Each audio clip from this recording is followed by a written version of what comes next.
تمہارے لیے یہ میرا خصوصی حکم ہے کہ یہاں سے فوراً رخصت ہو جانا۔ میں نے اور میری بیوی نے اکٹھے مرنے کا فیصلہ کیا ہے اور میرا یہ خصوصی حکم ہے کہ ہماری لاشیں اپنے ہاتھ سے آگ میں جلا ڈالنا تاکہ میری موت کے بعد کوئی شخص مجھے پہچان نہ سکے۔ پیٹرول کی وافر مقدار تمہارے پاس موجود ہونی چاہیے۔ ہماری لاشوں کو کمبلوں میں لپیٹ کر پیٹرول میں تر کر لینا اور پھر جلا دینا۔ ہماری لاشیں جلانے کے بعد میرے کمرے میں آ کر ہر وہ چیز جمع کرنا جس سے میری یاد تازہ ہوتی ہو۔ میری وردی، کتابیں، کاغذات، کھانے کے برتن، غرض مجھ سے متعلق ہر چیز قبضے میں کر کے نظر آتش کر دینا، یہ تمہارا فرض ہوگا۔ اور یاد رکھو، میں پھر اپنے الفاظ دہراتا ہوں، اچھی طرح یاد رکھنا، میری میز پر موجود فیڈرک اعظم کی تصویر ضائع نہ ہونے پائے۔ کیا تم نے میرے احکامات سمجھ لیے ہیں؟ ملازم نے اس بات میں گردن ہلائی اور باہر نکل گیا۔ وہ مالک سے کسی قسم کی بحث کی ہمت نہ کر سکتا تھا۔ یہ وہ آخری نصیحت اور حکم ہے جو اس وقت کی دنیا میں موجود سب سے طاقتور شخص نے اپنے ملازم کو دیا تھا اور اس نے اس پر عمل بھی کیا۔ ان دونوں کی لاش کو پیٹرول سے تر کر کے جلایا گیا۔ طاقتور ترین شخص اتنا کمزور ہو چکا تھا کہ اس کے سامنے اپنی جان لینے کے سوا کوئی راستہ نہ بچا تھا۔ کہا یہ جاتا ہے کہ اس شخص نے طاقت کے نشے میں چور ہو کر تقریباً 60 لاکھ سے زائد لوگوں کو قتل کیا اور اس قتل کو رحمانہ قتل کا نام دیا گیا۔ پورے آپریشن کو واحد حل کے طور پر یاد کیا جاتا ہے۔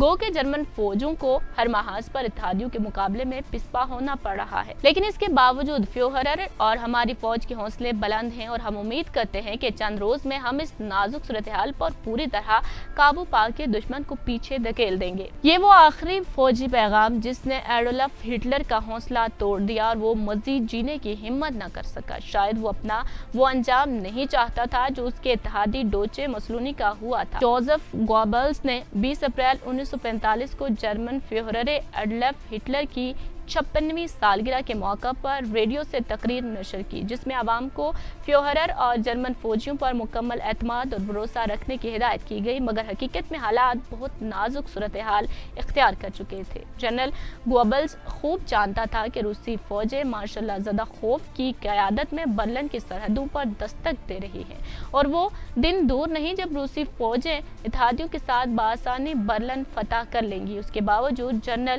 گوبلز اپنی تقریر میں عوام اور فوج کا حوصلہ بلند رکھنے کے لیے خود فریبی کا شکار ہو رہا تھا، لیکن اب ہٹلر نے فیصلہ کر لیا تھا کہ وہ کسی بات سے اپنا حوصلہ نہیں بڑھائے گا، چاہے اسے یہ کہہ دیا جائے کہ وہ جیت چکا ہے۔ ہٹلر کی سالگرہ کے دن تک روسی مارشل زوہوف جرمن کے مقام پر پیچھے دھکیل کر نواخ اور دوڑ فوجوں کو برلن تک پہنچ چکا تھا۔ دوسری طرف دریائے ایلبے کے مقام پر جو برلن سے صرف 75 میل دور تھا، پیدل امریکی فوجی دستے روسیوں کے شانہ بشانہ موجود تھے۔ جرمنی 2 حصوں میں بٹ چکا تھا اور خشکی کے سب راستے اس کے لیے مسدود ہو چکے تھے۔ ان نامساعد حالات کے باوجود ہٹلر نے اپنی سالگرہ کی تقریب منائی جس میں وہ بہت خوش دکھائی دے رہا تھا اور اپنی پسندیدہ چائے سے شغل کر رہا تھا جو صرف خاص اس کے لیے منگوائی جاتی تھی کیونکہ جنگ کے ان دنوں میں یہ چائے کہیں بھی دستیاب نہ تھی۔ سالگرہ کی تقریب میں بڑے بڑے جرمن جنرلز موجود تھے جن میں جنرل ربن ٹراپ، جنرل کسٹل، field marshal Keitel, general Goebbels, general Himmler, general Krebs, general Burgdorf, general وارمین اور جنرل گورنگ نمایاں تھے۔ ان جرنیلز نے حالات کی سنگینی کے پیش نظر ہٹلر سے درخواست کی کہ وہ برلن سے اپنی جان بچا کر نکل جائے، مگر ہٹلر نے کسی کی بات پر کان نہ دھرے اور غصے کے عالم میں صرف اس قدر کہا کہ میں اس شہر میں اپنی زندگی کے آخری دن پورے کروں گا۔ بار بار کی تکرار سے تنگ آ کر ہٹلر نے موضوع تبدیل کرنے کے لیے فیلڈ مارشل کیسلرنگ اور ایڈمرل ڈونر سے اتحادیوں کو پیچھے ہٹانے کے منصوبے پر گفتگو شروع کر دی۔ تقریب میں موجود لوگوں کو اندازہ ہو گیا کہ ہٹلر کسی صورت بھی برلن سے نکلنے پر آمادہ نہ ہوگا، اس لیے وہ بھی ٹھنڈے ہو کر بیٹھے رہے۔ دوسرا، ان کو ہٹلر کی آمرانہ سوچ کا اندازہ تھا جو اسے کسی مصائب رائے کو اختیار کرنے سے روک دیتی تھی۔ بعد ازاں ہٹلر نے اس کا جام صحت تجویز کیا اور سب لوگوں نے شراب کا جام نوش کیا، جس کے بعد یہ تقریب اپنے اختتام کو پہنچ گئی۔ یہ سالگرہ اس مقام پر منائی گئی جو ایک محفوظ پناہگاہ کے طور پر سطح زمین سے تقریباً 50 فٹ نیچے اس وقت تعمیر کی گئی تھی